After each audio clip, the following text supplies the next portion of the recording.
Hello, Homestead. Please stand for the pledge. I pledge allegiance to the flag of the United States of America and to the republic for which it stands, one nation, under God, indivisible, with liberty and justice for all. And now for a moment of silence.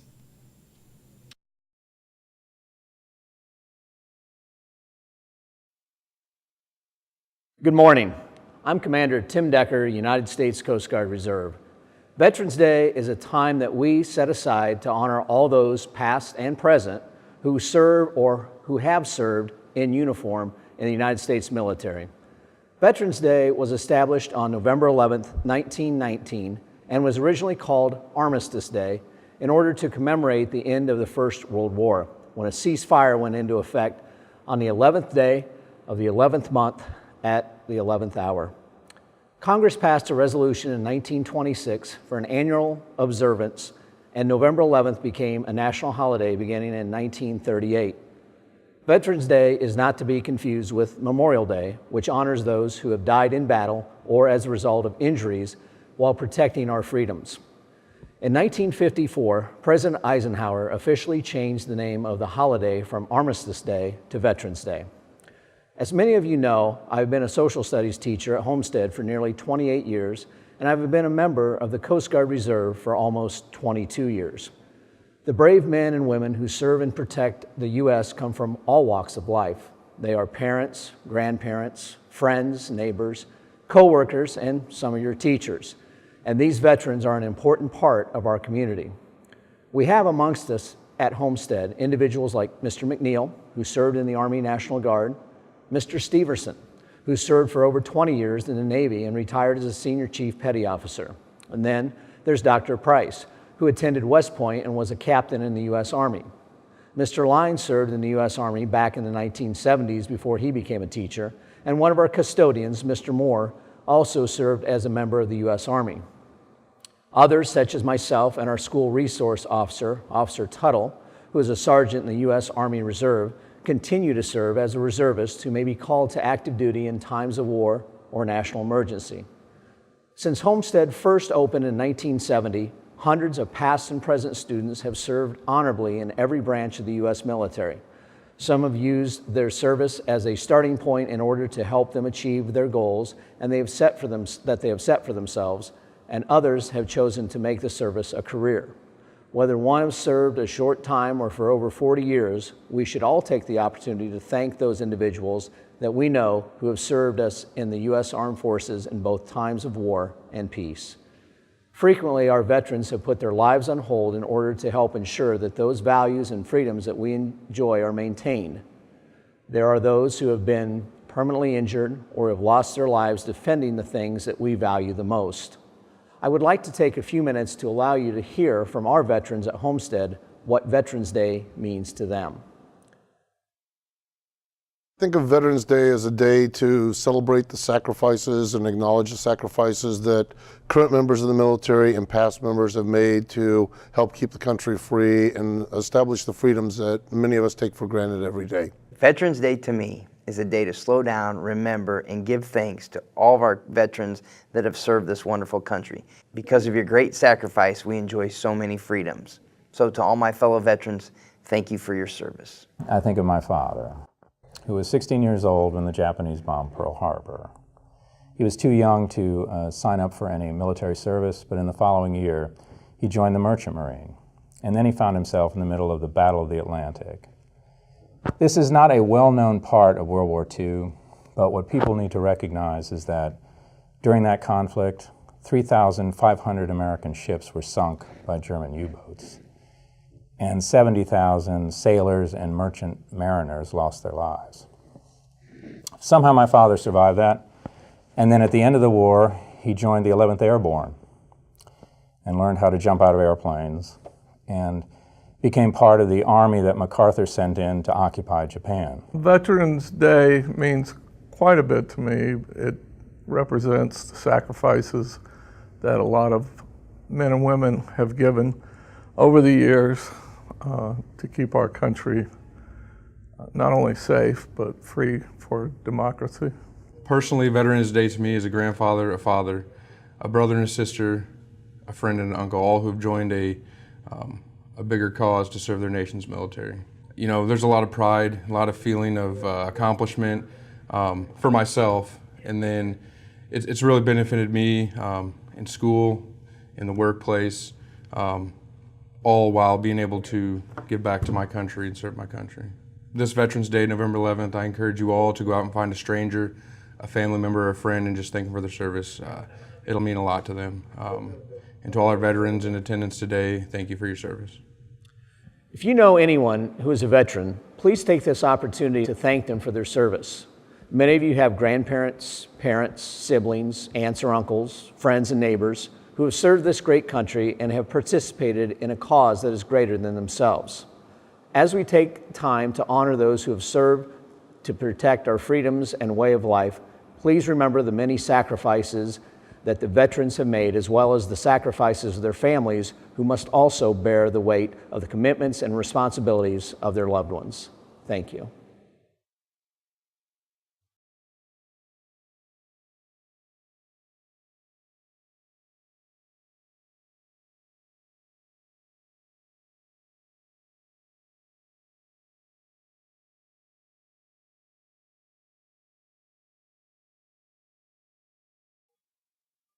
Hello, Homestead. It's Friday, November 10th, and time for another edition of HHS In Depth. I'm Carson Clymer. And I'm Derek Hockemeyer. On today's show, we take a look at a few of Homestead students who are aspiring to join the armed forces straight out of high school. We'll bring you a story about some new things in store for the empty white walls near the front of our school. You'll learn about the Latin Club and a group of students involved in it, and what the rules are this year. No Shave November is back for some of our male faculty. You'll learn what this year's cause benefits and how you can help be a part of it. And Raleigh is back with the chilly weekend weather forecast. We'll have all those stories and much more, so stay tuned for today's episode of HHS In Depth.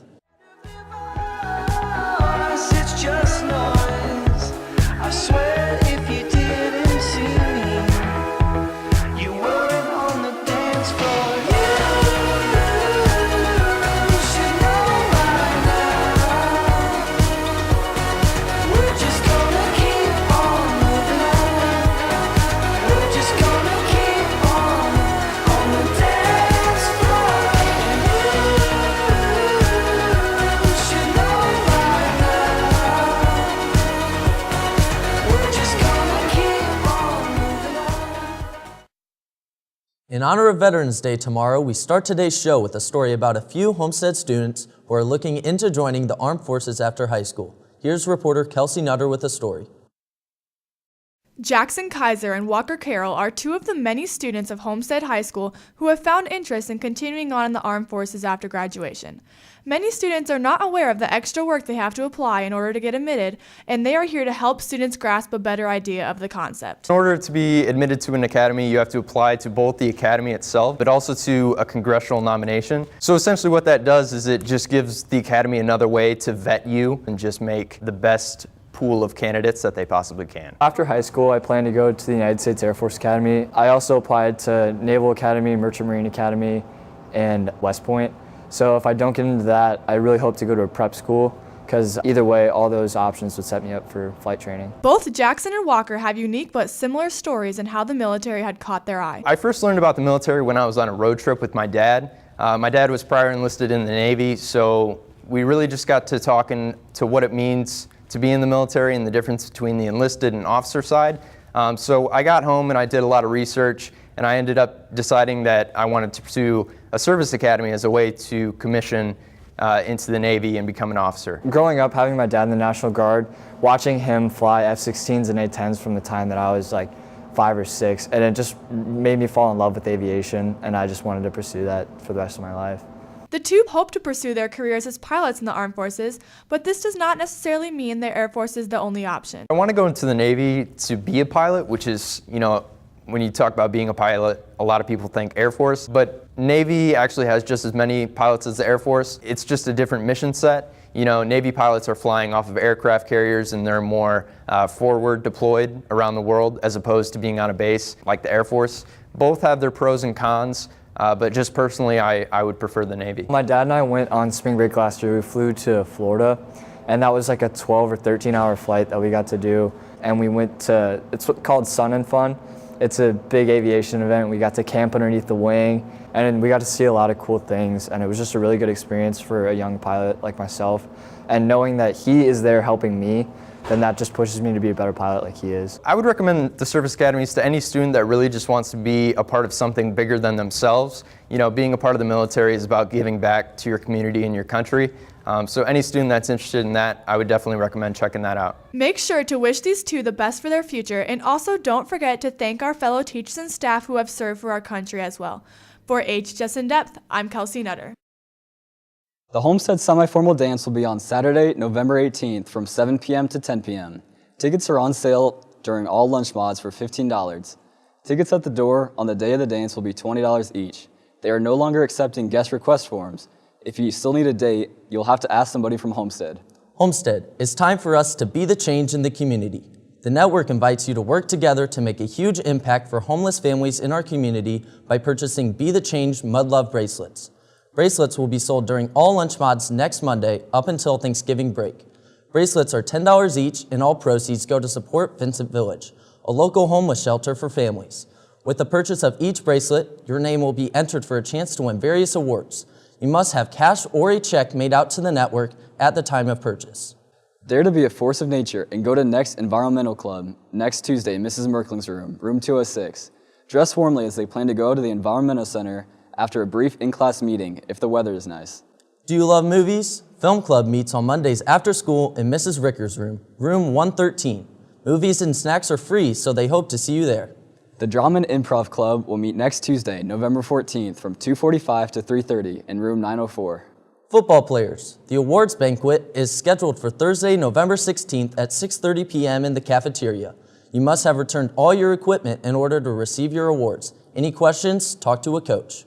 And now here's a story on the future of sprucing up some of Homestead's bare white walls. Reporter Michaela Godfrey informs you about some of the digital renovations coming our way soon. Over the course of the past few years, Homestead has been working towards renovating our school's interior and honoring past and current students. The next step in the renovations is adding the Academic Wall of Fame. The Academic Wall of Fame will replace the current pictures that we have our vals and sals posted in the hallway. We'll take those photos and we will scan those and put them into a touch screen that will not lose those kids' faces and their accomplishments, but it will replace that wall and then allow us to honor more students every year because of the digital nature of it rather than just having things on the wall. Mr. Ginder plans to have the academic wall brighten up the hallway where it will be located and will replace the previously bland walls. All of our walls are plain white, but there's a wall as you walk down the main hallway to your left that cuts back toward the show choir rooms and band rooms and so forth. We'd like to take that wall and turn it into the wall that has our Wall of Fame, our touch screen, and really change some look to the whole place. Homestead wants to honor students who have worked hard to earn scholarly achievements through the academic wall. All of our students that have done things that are academically important. Now, it's hard to go back beyond the vals and sals of the last 40 years and so, but as we move forward with the new cum laude, summa cum laude, magna cum laude students, and then there's got to be some other things that we could recognize.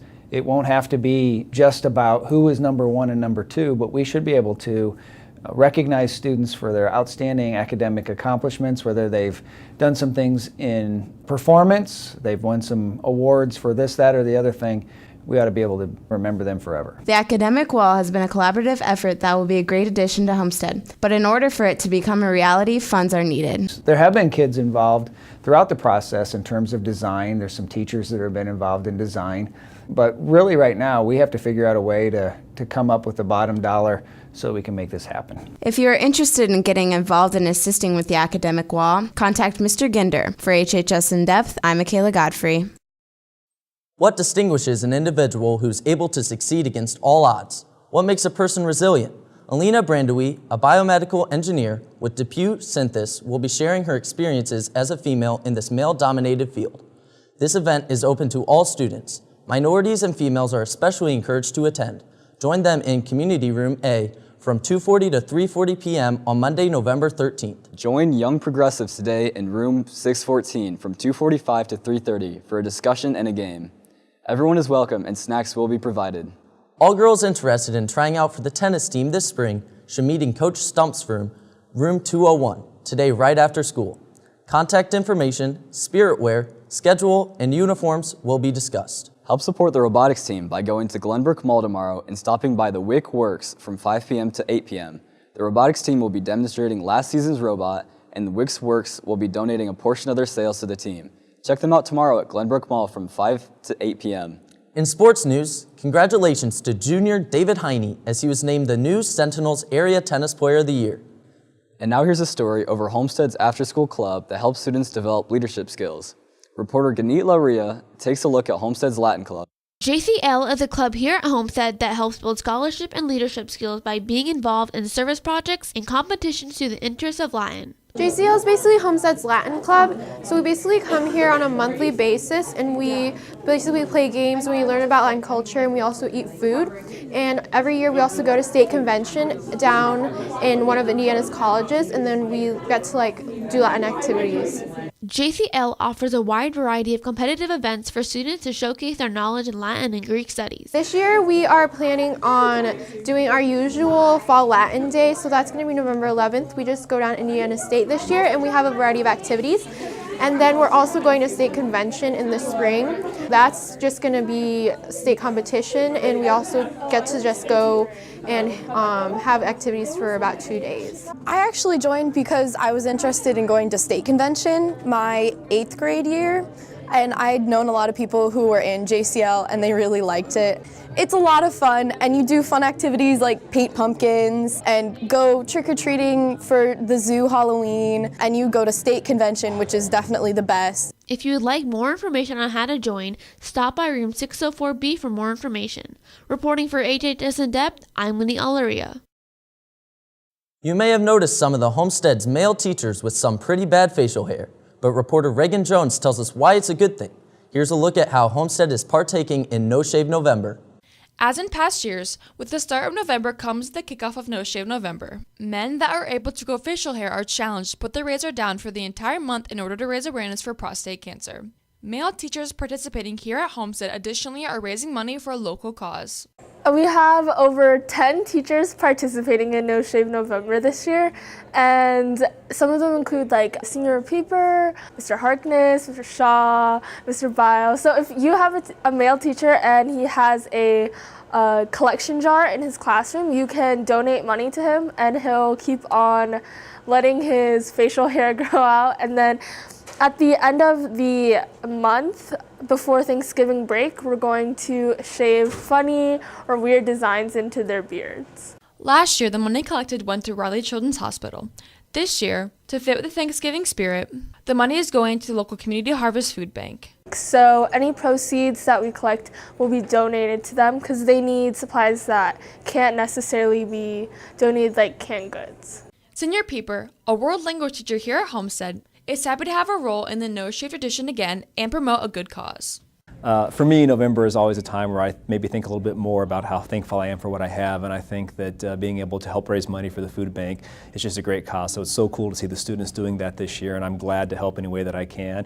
Plus, it's nice to be able to get up 10 minutes later every day and not have to shave in the morning. I did do it last year, and I did not win last year. I was not as competitive as I should have been because I guess last year there were some teachers walking around the hallways and in the cafeteria with their jars. So I think this year I do need to step my game up a little bit and try to get out in the hallways some more and ask for some more donations, and I guess I need to ask my students to help me out a little bit more too. No Shave November isn't just for male teachers. All students can get involved in one way or another. Whether it's donating money or tossing the razor at themselves, No Shave November involves everyone. I've got 3 or 4 students in my 7th period class and a couple in other classes who are taking the month off from shaving, so I think it's a great way for them to get involved to symbolically support their teachers, but also, again, anybody who wants to help, room 611 is accepting donations anytime, so please stop by. Keep an eye out for donation jars in the rooms of those involved to give to a great cause. For HHS In Depth, I'm Reagan Jones. And now here's Riley Kamala with a look at the weekend weather forecast. Salutations Homestead, it's Riley Victor Kamala here, and it's time for your weekend weather forecast. We're dealing with our first truly cold weekend of the year, so be sure to stay warm and wear a jacket if you plan to go outside this weekend. Today we're looking at a high of 33 and a low of 20. Tomorrow will be mostly cloudy with a high of 39 and a low of 22, so be sure to grab a winter coat if you plan to go out to the girls' basketball game at Wayne. And Sunday will be absolutely terrible with a high of 43 and a low of 32 and rain all day. Well, Homestead, that wraps up this weekend weather forecast. I'm Riley Kamala. Have a great weekend. Well, that wraps up this edition of HHS In Depth. I'm Carson Clymer. And I'm Derek Hockemeyer. Thank you for watching today. And now here are this week's Pictures of the Week. To have your photo in the running for Picture of the Week, just email a high-resolution photo in landscape mode to hhsindepth@gmail.com. Today we leave you with a song exclusive to Homestead's radio station, The Point 91 FM. Have a great weekend, Homestead. We'll see you again next week.